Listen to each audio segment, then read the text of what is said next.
Hi, my name is Benedict for Higher Hertz. In this review, I've been asked to look at Heritage Organ from SoundFingers. It's not one that I was aware of. It's been out for getting close to 2 years.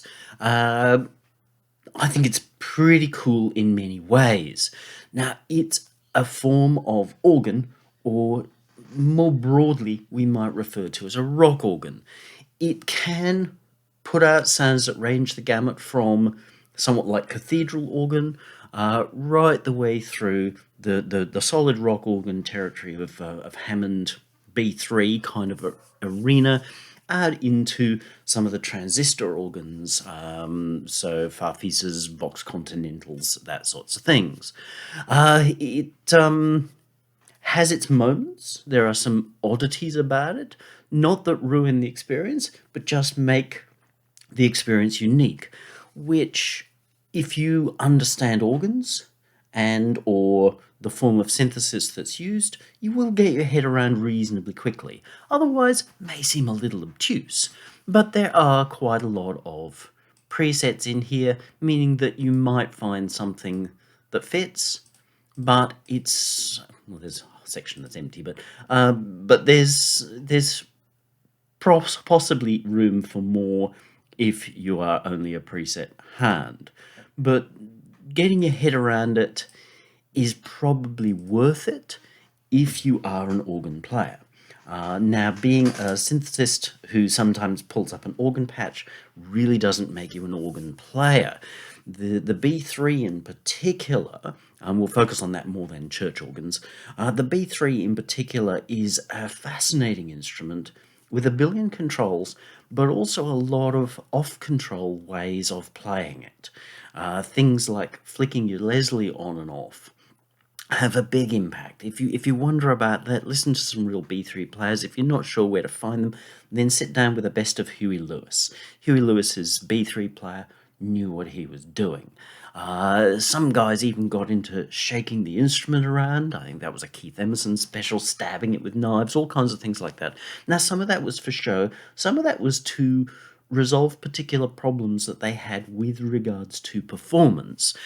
So the B3 is, in some ways, as complex an instrument to play, to perform, as is an electric guitar or something like that. Now, I don't want to get into silly one-up games, but merely to get across that a B3 is not the same as just dialing up rock organ preset and going B3 is a massive performance mechanism, which this probably doesn't go all the way to giving you control of, but there is enough, if you know what you're doing, to get some really pretty cool results. Now, I am not enough of a player of anything to show off what can be achieved. A lot of the amazing organ lines in rock songs, Billy Preston, all those kinds of guys, is because they had just amazing chops, amazing feel.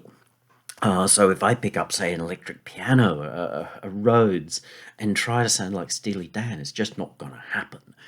So don't take my playing or lack thereof as representative of what the instrument will do. If you play better than me, which is most likely, then try it. Who are SoundFingers? Because I must say I had not heard of them. They're a small company. It seems they've got a couple of other products which I don't think I saw, but this one has gone up to a version 2. They've revamped it. They say the others are going to follow. And from just looking at the site and things that they were getting in terms of results, I thought, hey, this is pretty cool, because while there are a lot of B3 emulators, this one has taken to doing a little bit differently, and I like things that are different, so long as that different adds value in some way. They offer a VST3, which is further proof that they're a new developer, and a use. VST3 is why I'm running in Reaper. I could get it to run in Reason, but it means an extra layer of annoyance. So that will come. They say, oh, it's a unique instrument made for modern productions. I hate that kind of marketing. I mean, anybody who only buys an instrument because it's modern, well, nothing about a B3 is modern. Everything about a B3 is, well, somewhat archaic. It's a 50s, 60s kind of tradition. But to their credit, they haven't tried to clone the look of a Hammond top down with drawbars and what have you. They've given us a different approach. So that is interesting. You've got to be open to the way it works, or it will kind of floor you, baffle you to start with. It did with me, and I know the basics of how rock organs work, made them on my own, and definitely know how additive synthesis works. And I was a bit like, what? Which is a weakness or a flaw in the product, but this is not necessarily for everybody. This is for people who are real organ players, is my take on this. One thing that does annoy me is when we look at the price. Their intro pricing was $25.95 US, so $26, half price, give or take. But that intro sale has never been taken down. And in Australia, if something is always on sale 24/7, or on sale for the majority of the time, but claiming to be a sale, rush in, get it now before the sale, that's actually illegal. You can't do that. The ACCC will just, the Consumer Commission will just, buy you a new one. And I don't like seeing this. This has become more and more of a thing in the VST world. If your product's $50, that's probably fair, because somebody who's a real organist who's looking for something that's going to cover B3 type territories, but is different, is going to pay $50. If you're after the cheap end of town, it's a $25 product, then just bloody well make it $25.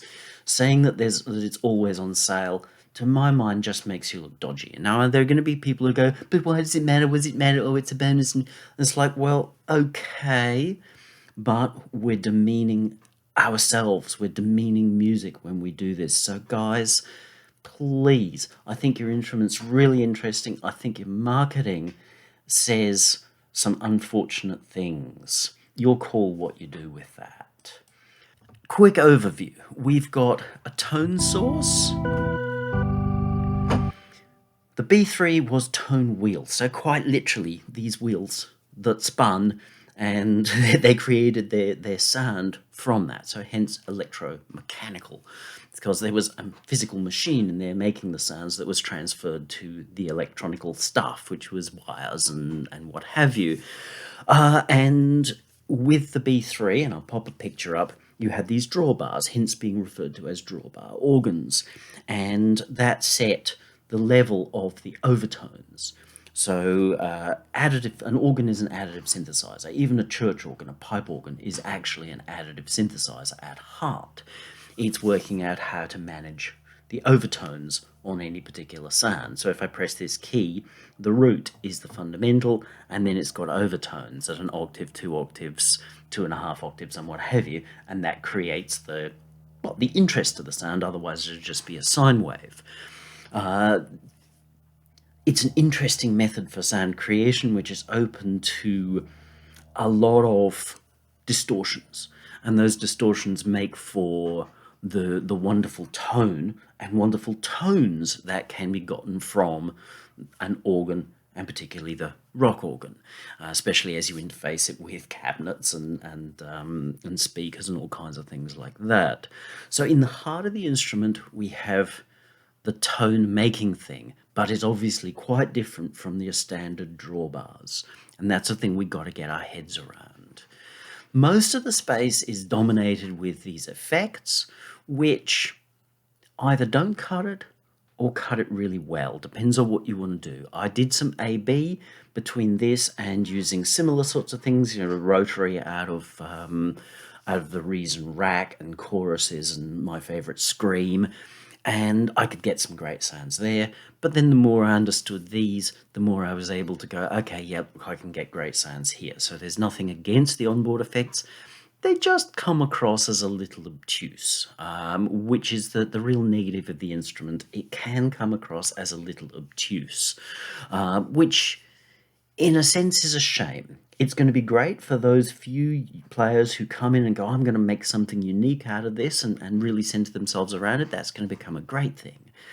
just as there are some instruments of yore, including the venerable CS80, which was not for the faint of heart. Vangelis and Stevie Wonder made amazing things with it. The rest of us were all like, huh? So, swings and roundabouts on whether that's right or wrong. When you do something different, there's always going to be confusion. Then we can use a drive unit, put it through our cabinet, and out we go. Let's run through what I perceive as the strengths and the weaknesses, the good and the bad, as I always do. It does sound good. That's what drew me in when they presented it and said, "Would you have a look at this?" I was listening and it was like, there really is quite a lot of variety and there are some good sounds coming out of this. As I said, for somebody who knows how to play, who understands the essence of making the most out of the rock organ thing, there's plenty to be had in here. The instrument in its own way is versatile. It's versatile in an unusual way because everything is, well, kind of kooky if you're used to doing it the normal way. But therein either lies your desire to walk away or its path to uniqueness or greatness. There's no right or wrong answer on that one as far as I'm concerned. So therefore, it's in many ways not just a B3, it's a DIY organs. So you can kind of make whatever sort of organ that you want out of here. There would be limits, there possibly are things that aren't not going to do so well, but there's an awful lot that it can do if you know what you're doing and you really know your organ thing. The bads, we have to point out again, it has an unusual approach. And that's not, I'm going to say, a bad thing, but it's a challenge you are going to have to overcome.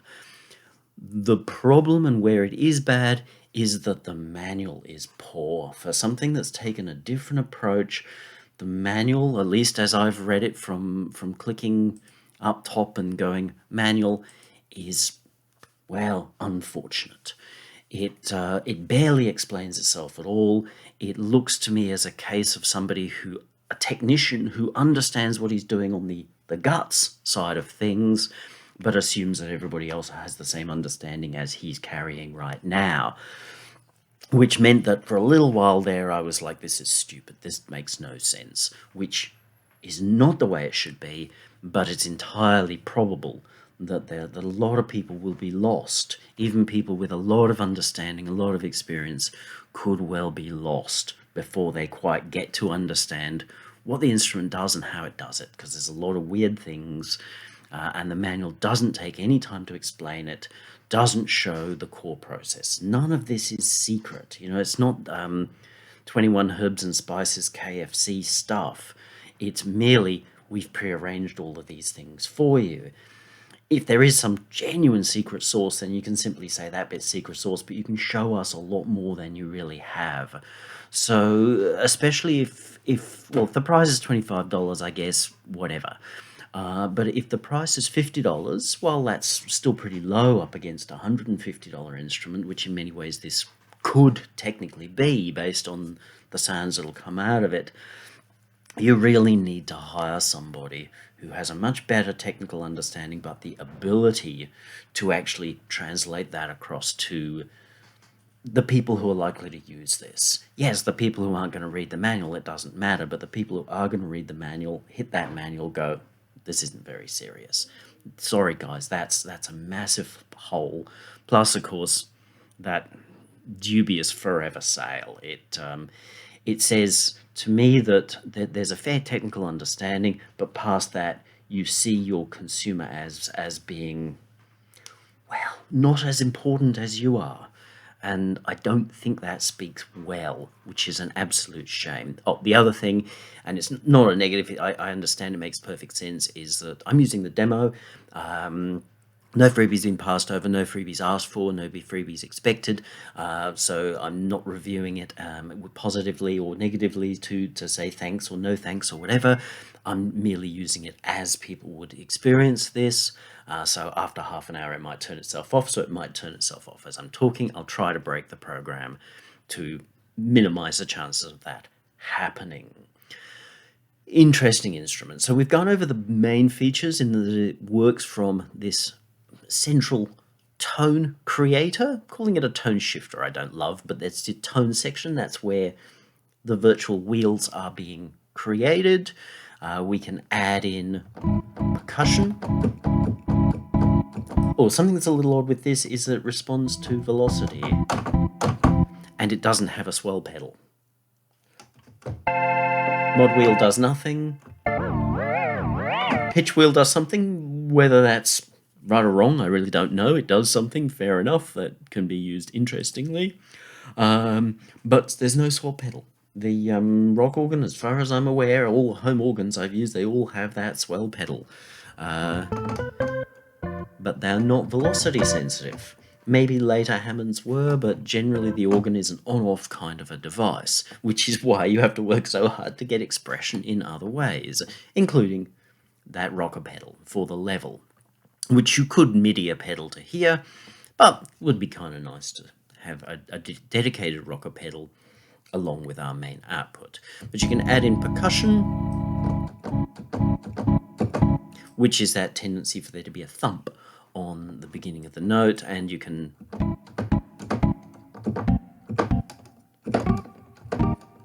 so some things rely very much on that. You can double click to make things go home. Your tone, which we'll dig into a bit more, the drives, which can get pretty interesting, and then various cabinets.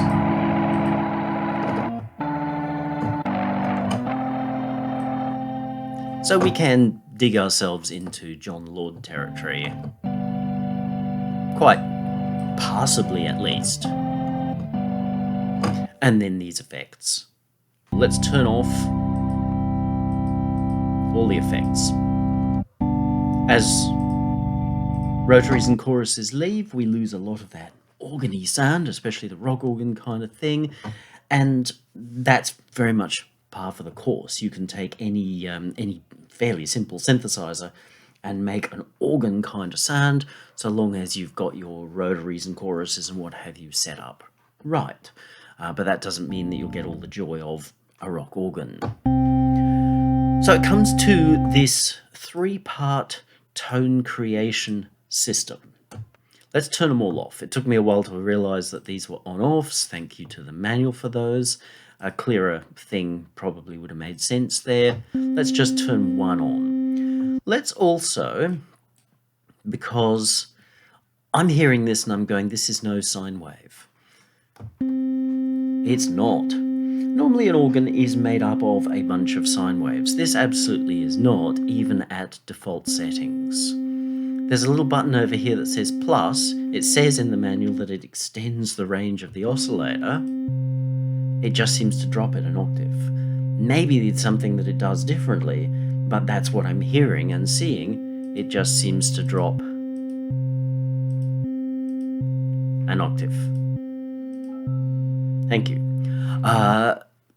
Okay, fair enough. That's fine.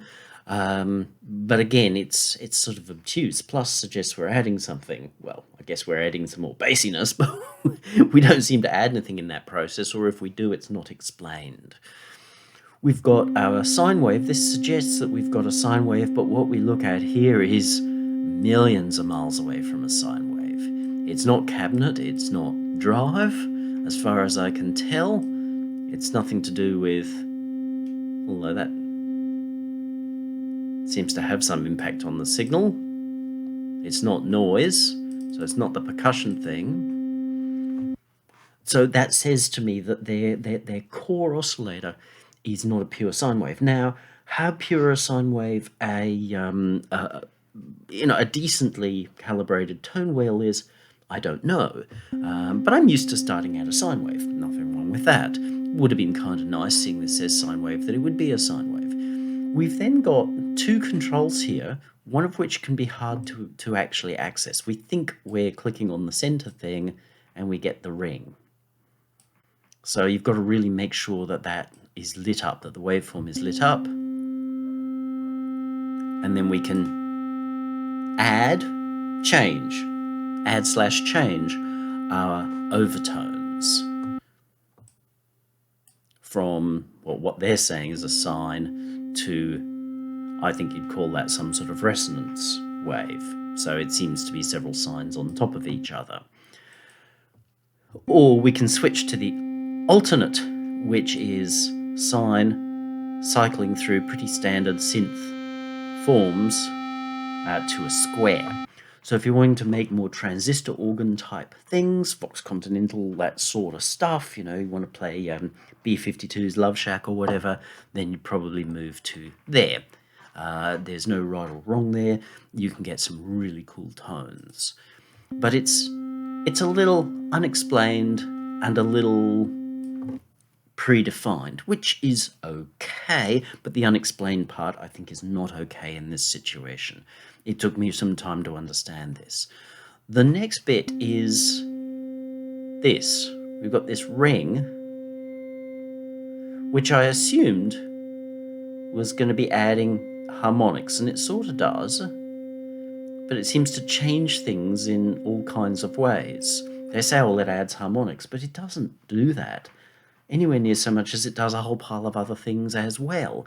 Again, give me a better explanation, boys, girls, goats. This is then interesting that it's kind of like a double thing. You get to full, and then it starts removing the lower partials. So the first part of the throw of the knob, or that little thing that looks like a button, because all these other things look like buttons, actually does nothing. It's just this is empty, this is full, low or high. That's all that does. So we add more overtones, and then we start taking them away for a thinner sound. And that's useful because there are plenty of times in a rock organ setting where you actually want really quite a thin sound to get the result that you're looking for. So it's an interesting method of sound creation that's, well, a little on the unique side. You have to get your head around it. Now, there are 3 of these. There's a bass, the mid we were looking at, and then they call harmonic, which is more overtony, but at the same time there are, well, obviously undertones happening here too. The thing is that these are not consistent across the keyboard. Each of these sections, we'll call them low, mid and high, is focused on an area of the keyboard and cross-faded out across the bit that they're not really part of. And that's unique. Whether that fits with what happens with a real Hammond, I don't know. I haven't pulled a Hammond apart. Too bloody big to move here, let alone pull apart. But that's interesting. You can control that with this keyboard setup range thing, which somehow controls our, what we might call key zones, but they cross-fade. I didn't fully understand it, and the manual says nothing other than Captain Obvious, you use the keyboard setup to set up the keyboard. Sorry guys, but you really should do better than this, especially if you are selling a $50 or let's say $150 instrument at $50. It needs to help people understand what's really going on in here. Hire somebody who has this experience to get it forward. Otherwise, it just doesn't look good on you. And then you've got the ability to control your rotary speeds whilst I'm here. So you can set the speed of the slow oscillator and the fast, and then the acceleration time between switching the two.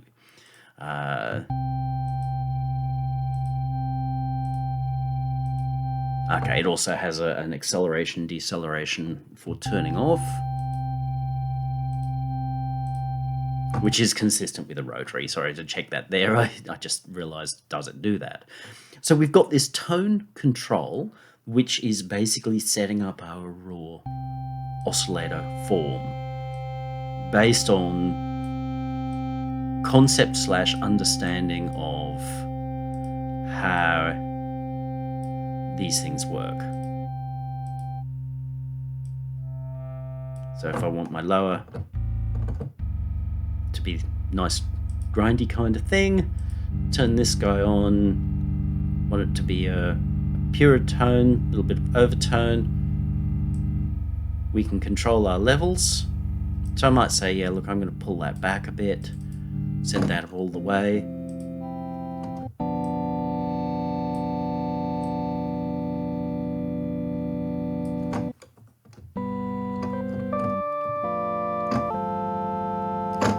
Cool. We can close this one up now. Rotary being the Leslie Rotary speaker, which is actually a pair of speakers, not one. I don't know how accurate their emulation is here.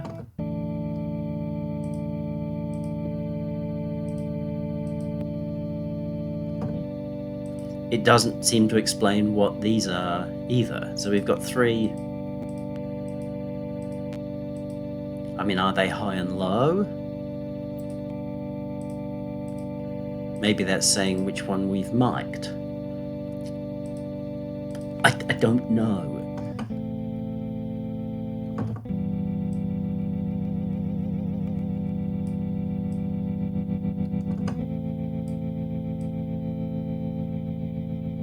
And we can control, which would seem to me how close the microphone is in terms of creating that stereo field. And we can flip between slow and fast.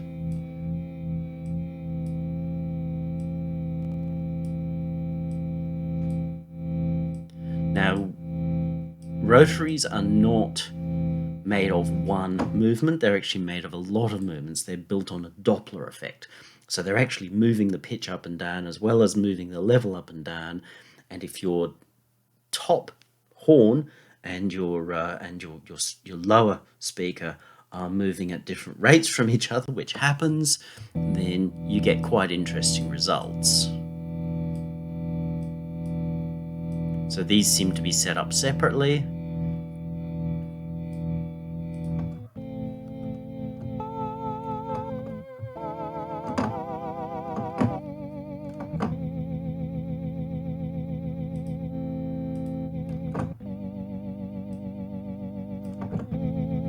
And that's where we get a lot of our Hammond organ sound. Whether that suits what you're looking for, you've just got to learn to understand how these things work, and you can get good sounds out of them. But compared to devices that are a little bit more traditional in their knobbage, you may need to take a few goes to get there.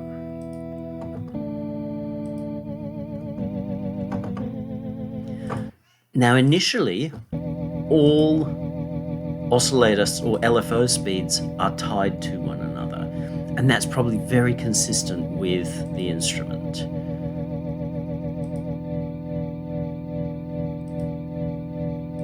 But we can also separate them out in certain circumstances, and to be honest, I don't understand what those circumstances are. Because sometimes I seem to have been able to separate them out, sometimes I can't. Understanding whatever that rule is a thing that the developer does, but coming in from the outside, it sort of can be a little bit like, oh, I thought I was going where I wanted to go, now I can't get it to go where I want it to go. Stuff you, I'll go use external effects devices. Whatever.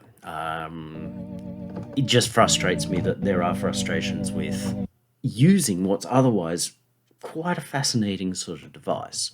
But we can set up our how we want things to sound.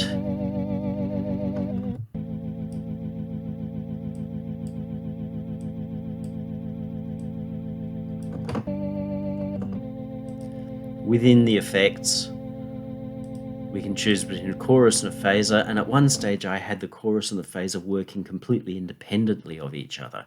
Results were strange. It was kind of a complex phaser to use. It didn't give me the same results as I was used to, but phasers and organs sometimes are a case of you've got to find the right point because you have a fairly limited frequency spread. You don't have a lot of overtones compared to, say, a string a lot of the time. But we're getting a cool sound here. There's an EQ, which is a 3-point EQ. More or less of something. Let's give ourselves a little bit of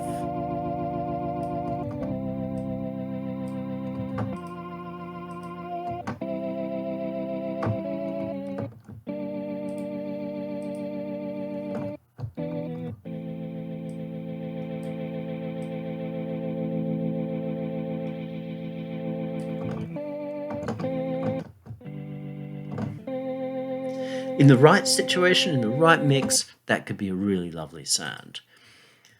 There are also other options. Filter. And you seem to be able to run all of these things at once, as I said, but sometimes I've found that they don't quite work out the same. You can apply the LFO.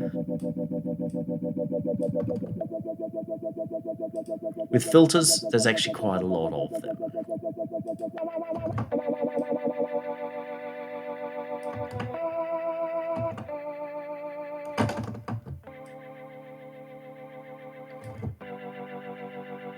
So that's pretty cool. So between EQ and a whole pile of filters.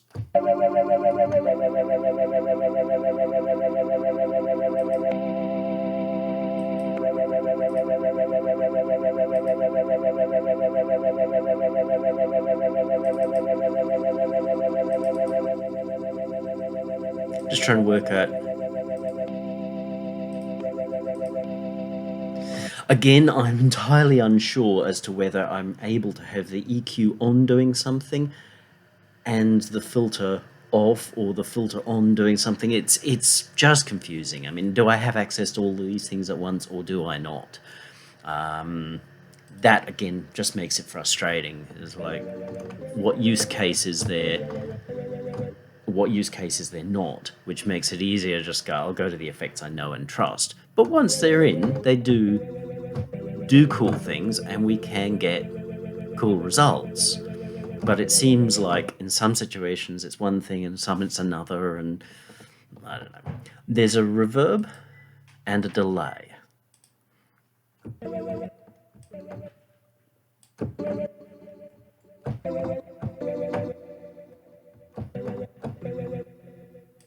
So we can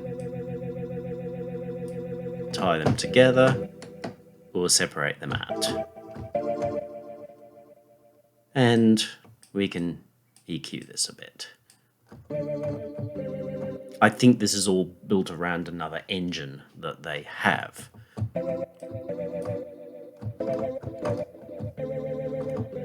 So the engine itself seems okay, just the presentation of the GUI could well be what's causing the frustration. So we've got delay.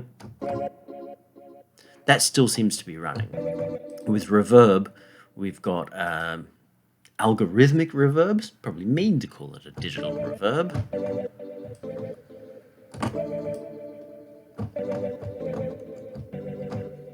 My guess there is the routing is one into the other. They don't seem to be separate from each other, so full marks for that. Or convolutions, you've got various convolutions. Everyone knows I'm not really a fan of convolutions, but make of that what you will. It's interesting.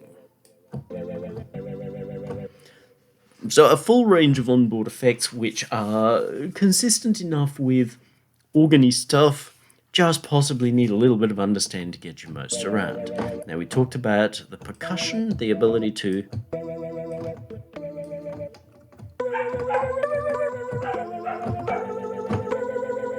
create interesting sounds. We can roll off the attack.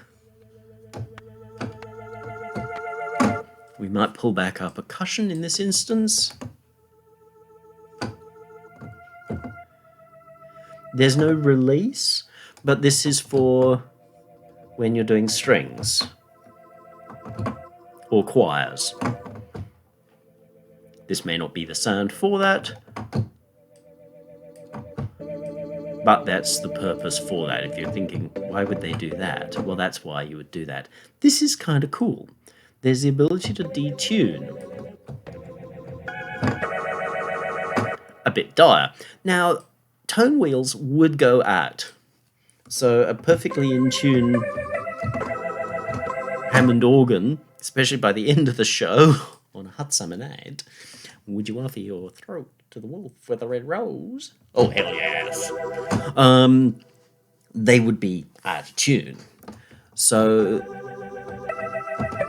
being able to loosen the tuning of notes against each other gives you that richer sound. You know, anywhere around the sort of 5-10, people won't pick that it's out of tune, but you just get this richer kind of sound. So once we get up into the sort of 15 arena, we can sort of tell, but it's a really nice kind of richness that's coming through. And of course, that's going to be impacted as we hit this drive, which will really get into that ripping, tubey sort of sound. Let's pull that back.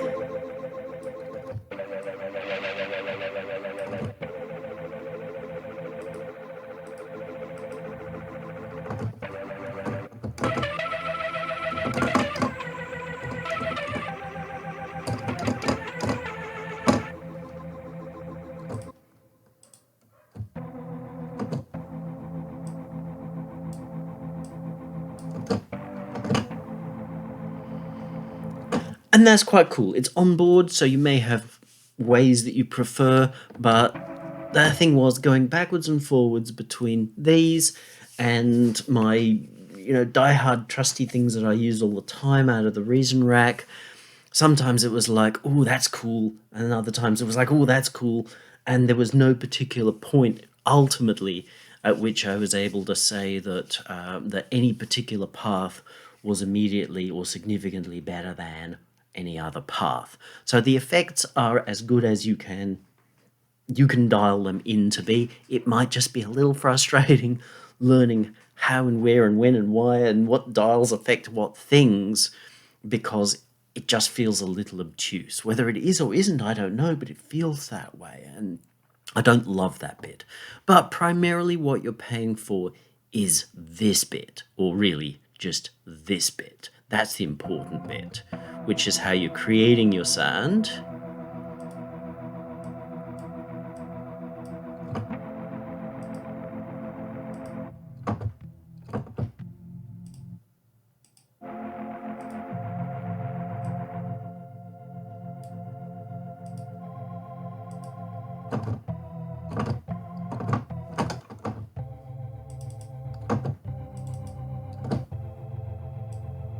And this is where you get a lot of variety, even though we've got a lot of drive happening there, especially if we pull this back.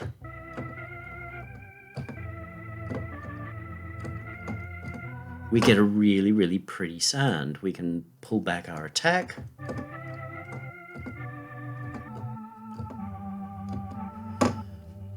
Pull down the detune.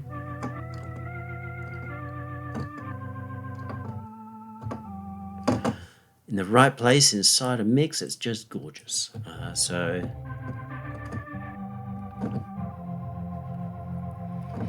overall, I think it's a really very interesting instrument. It breaks certain conventions, which I think is bold and good.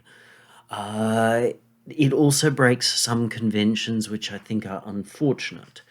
The bits where it's bold and good become unfortunate where the manual just neglects to really explain and help us go with them to understand their mindset. It's like, why did you do this strange thing?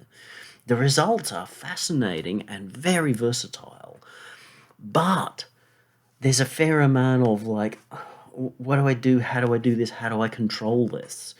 Which I don't want. With a set of drawbars, that's really damned obvious, because the one over this side is the lower partial, the one over this side is the upper partial. You know, like on the left-hand side, that's my fundamental. On the right-hand side, that's the squeaky bit. That's pretty easy to manage. This kind of morphing from one place to another, is all very computery and cool, but without an innate inner understanding of what it's doing, it's suck it and see for far too long.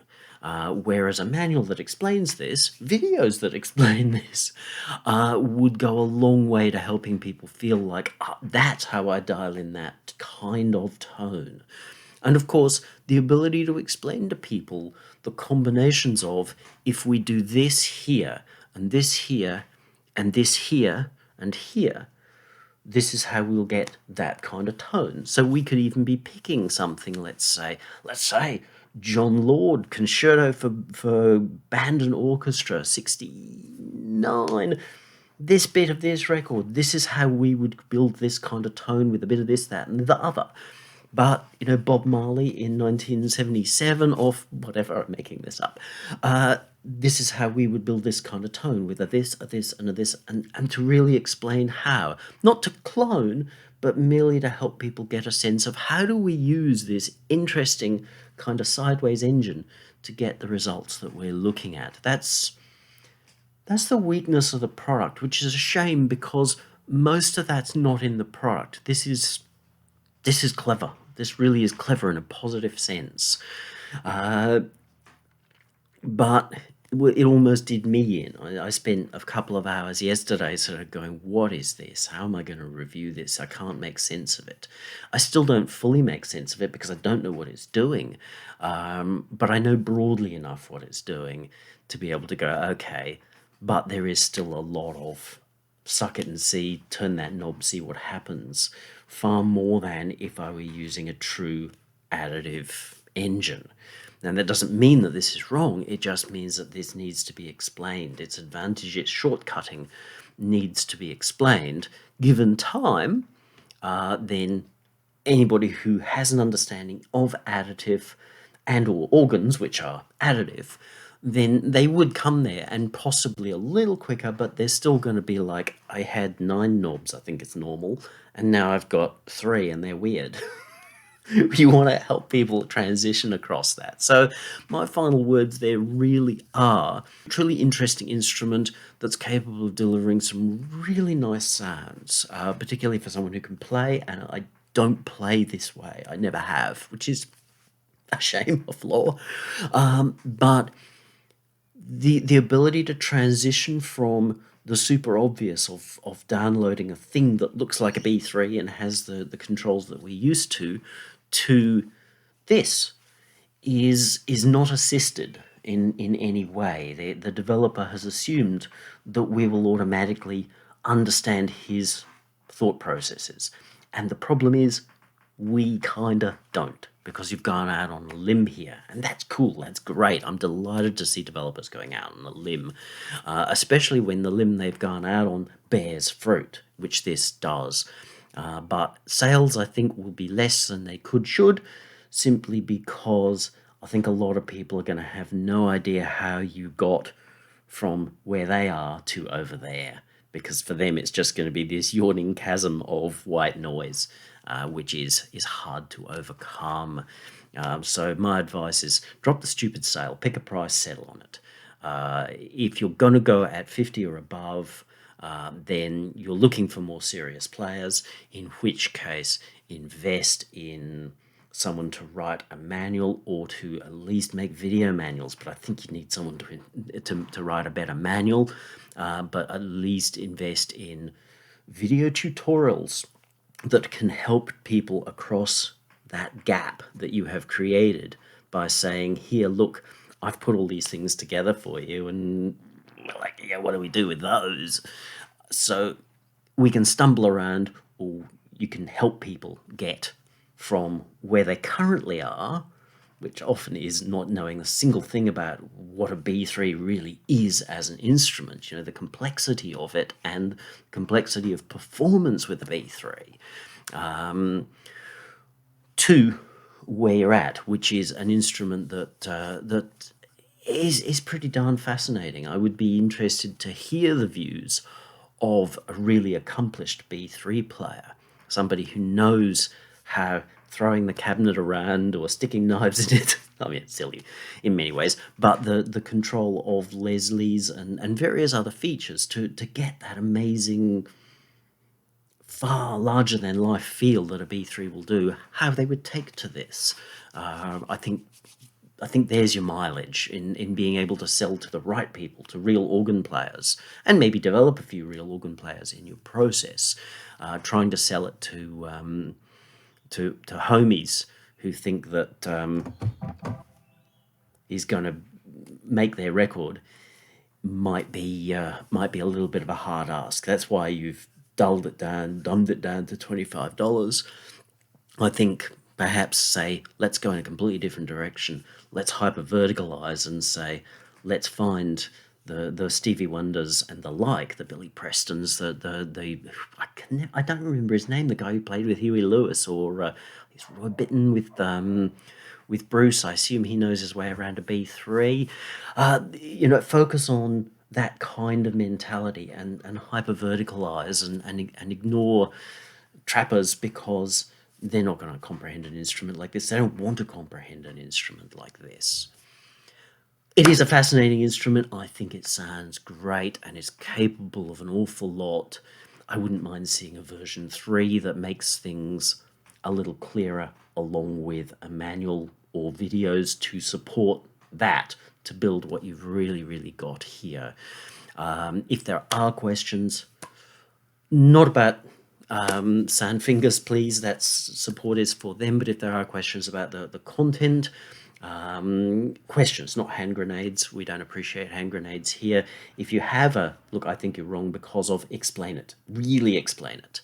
Otherwise, at best, we'll ignore you. If not, we'll just delete your comment because there's nothing productive in it. We're here to build something.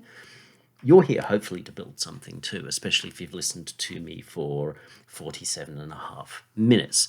So hit subscribe, type on below, and we will love to engage with you. There's also higherhertz.com, as per the t-shirt. Oh, I still can't get this the other way around, so hard. Pop on there, different path of information, and of course you can get your sticky, greasy fingers onto Hertz delay. Excuse me whilst I pause for a moment. And back. Just figured, well, why don't I see what happens? So I've turned off all of the effects here in Heritage Organ.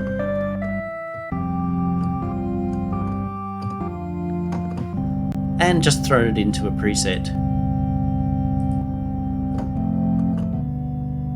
Comes up pretty nicely, I gotta say. Let's put our Rotary back on.